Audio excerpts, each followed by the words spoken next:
Дивіться, я коли чую, і раніше чув, і сьогодні ми чуємо від Сполучених Штатів Америки, що Америка дала Україні сотні мільярдів, 177, якщо сказати більш точно. Така звучала точна цифра, яку підтримували або голосував Конгрес, тощо різні організації. Дивіться, я як президент воюючої країни вам говорю, ми отримали більше 75. Тобто 100 мільярдів з цих 177 або 200, говорять навіть деякі люди, ми ніколи не отримували. І це важливо. Бо ми говоримо про конкретні речі, бо ми отримали це не грошима, а зброєю. Ми зброю отримали на 70 з чимось мільярдів. Є навчання, тренування, є додатковий транспорт, є не тільки ціну на зброю, були гуманітарні програми, соціальні тощо. Але коли говорять, що Україна під час війни отримала 200 мільярдів на підтримку армії тощо, це неправда. Я не знаю, де всі ці гроші. You're watching live coverage. Through USAID over the past several years, these are some of the insane priorities that organization has been spending money on.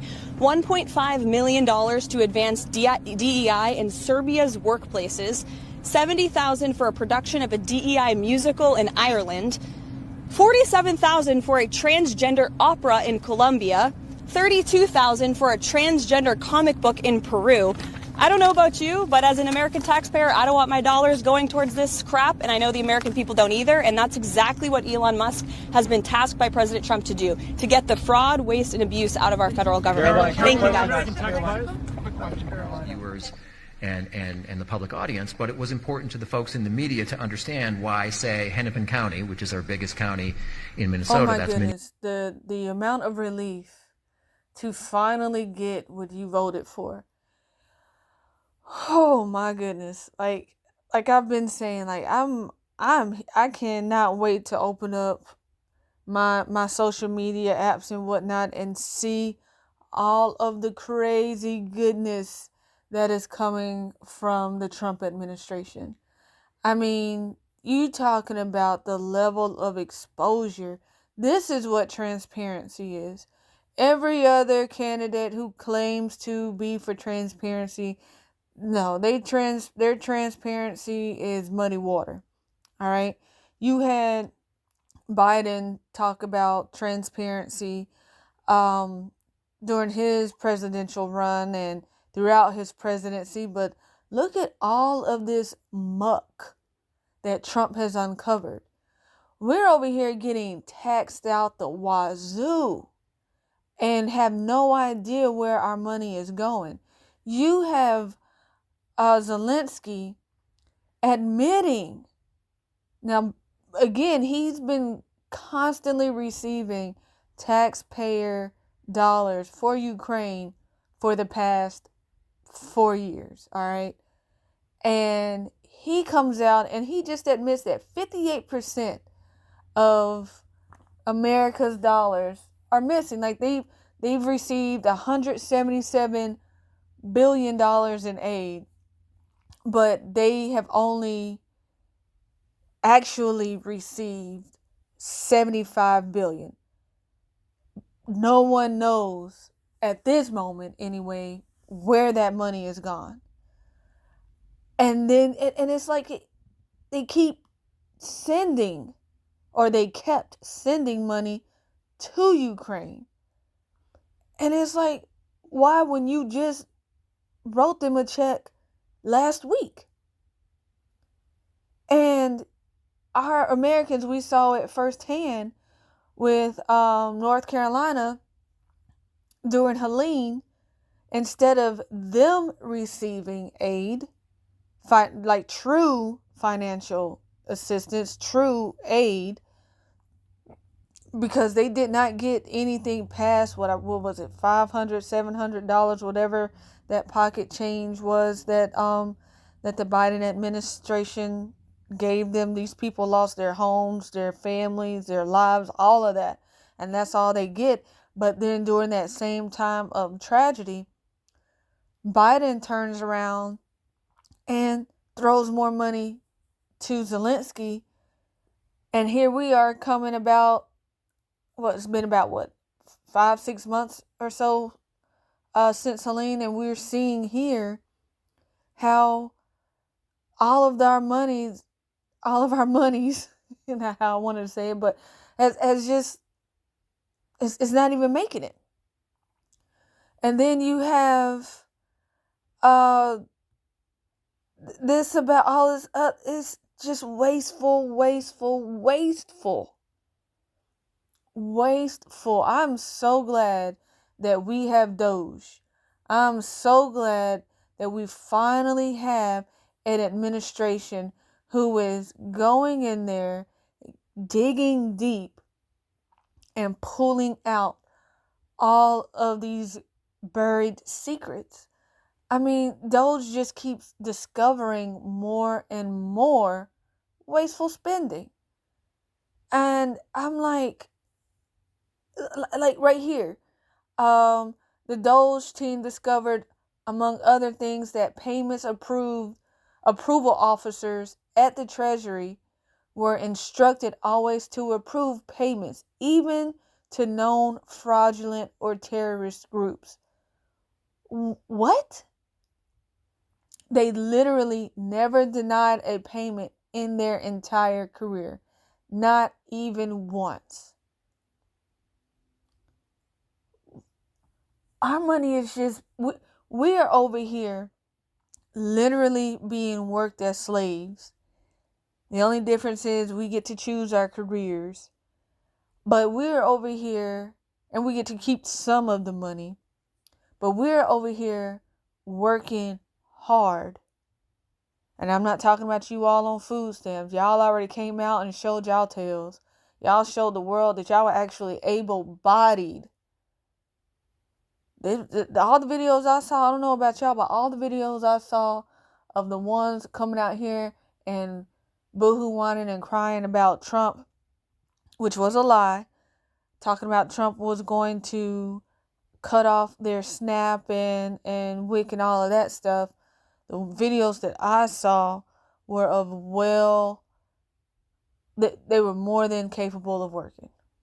More than capable. One of them I looked on her social media, on her TikTok. Of course, like, I can, TikTok page, right? So she has a job in and of itself with her content. She's a content creator. And yet she still has government funding. She still gets a check from the government, but not just her entire family. And she's over here crying like her family has, no, you're able to get up and work. You able to, if you have a phone, you have the ability to work. There's no excuse now. None whatsoever. The guy that was he just passed, there was a guy that just passed who spent his practically from childhood up until, the day of his death, his entire life in an iron lung. And you know what that man did? He got a law degree. And he practiced law while in his iron lung. So you mean to tell me that man can be out, he can work, he could work, or he did work, but you over here, you can walk, you can talk, you can operate a phone and all of this, that, and above, you saying that you can't work? No. This level, and again, that whole thing was a total lie in regards to Trump cutting food stamps and stuff. What Trump was talking about was all of this wasteful spending that has been going on inside of our government. And of course, cutting the financials to all of the illegal programs for illegals. Because again, they're getting our hard-earned dollar, and we're having to scrimp and save and delegate our finances, because we're not just carrying our own households anymore. We're carrying everyone else's.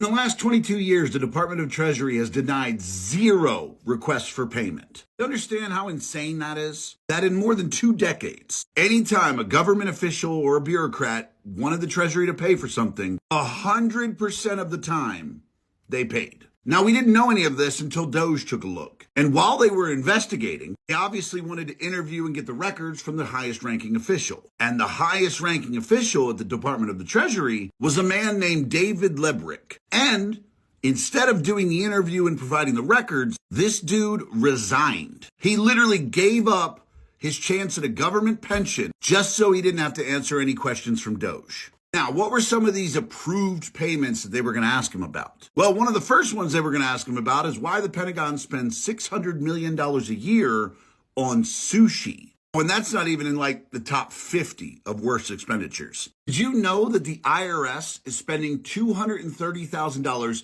a month on cinnamon roast K-cups for their headquarters? This is a headquarters building where 92% of the employees are working from home. 92 out of every 100 employees in that office are home, yet they are still spending $230,000 per month on just cinnamon K-cups from Starbucks. Oh, and those little plastic coffee cups? Yeah, they were spending $1,280 per cup. $1,280 per little plastic cup. Yeah, you know what? We'll just keep pretending that we don't need to investigate our government expenditures. Or we'll pretend it's normal that the Department of the Treasury hasn't denied a request for payment in 22 years. Yeah, just stick your head in the sand. That'll make it better. Good morning, fellow taxpayers. I'm back with the next 10 items that the DOGE, and that's the Department of Government Efficiency, is getting ready to cut. And it's going to give us more savings. And we're going to have to scratch our heads a little bit over these next 10 because these are absolutely ridiculous. All right, so number one, the National Bubble Wrap Stress Relief Study. We were wasting $1.4 million annually to study whether popping bubble wrap would actually reduce stress. It turns out that it does, but we don't need to spend any money on that. You can do that yourself. All right, program number two, the Bureau of Mailbox Feng Shui. I don't even know what the hell that is, but it was costing us $900,000 a year. All right, program number three, that is going to be the Federal Balloon Animal Training Academy, costing us $2.3 million annually, and taxpayers have been funding how to teach clowns to fold balloons into animals for kids' birthday parties. All right, now program number four is the National Pretzel Untwisting Initiative. It's $600,000 per year, dedicated to untwisting pretzels for research purposes. DOGE is doing away with that. You're welcome. We don't need that anymore. Program number five, the Department of Sock Pairing. We're wasting $1.8 million annually to find those missing socks. Sorry, everybody, you're on your own. You're going to have to find your own socks without any government guidance. Number six, the Federal High Five Coordination Bureau, $1.2 million a year, ensuring that we're high-fiving correctly. That's got to go. That's going to save us some cash. Let's see, number seven, the National Ice Cream Cone Structural Integrity Lab. We have been spending $700,000 a year to find out why ice cream cones leak, and that's just a huge waste of money. Program number eight, the Office of Puddle Depth Measurement. That was costing us $3 million a year to see how much rainwater was being wasted and collected in things like potholes and other puddles. So we're done with that one. And let's see, program number nine, the Bureau of Alarm Clock Testing, $1.5 million a year to ensure alarms are just annoying enough that you get out of bed, so you're getting that correct, noise that just drives you crazy. We don't need that anymore. That's saving us, like I said, $1.5 million. And finally, number 10, that's the Federal Glitter Cleanup Task Force. And at $2 million annually, we've been funding the impossible because as we all know, at the end of the year when we take down the Christmas tree and all the decorations, there's just glitter everywhere, and it takes a couple months to vacuum it up. So in total, that's going to save us an additional $16.4 million of government waste. And keep going, DOGE. I'll bring you the next update as soon as I have the next 10. If you didn't realize that was satire, but truthfully, once you start to see more and more of these discoveries, from DOGE on what the government has been wasting our money on, it is going to sound just as ridiculous. Truthfully, it is going to blow your mind that our government took our hard-earned dollar and put it towards something so useless So it doesn't even benefit us. It's just wasteful spending. And if anything, you can even include money laundering and such. It is just that ridiculous. But hey, that's all I got for you all tonight. I appreciate you stepping in. Please continue to like, comment, subscribe. Keep seeking the truth. Keep God first. And I'll check you guys on the next one.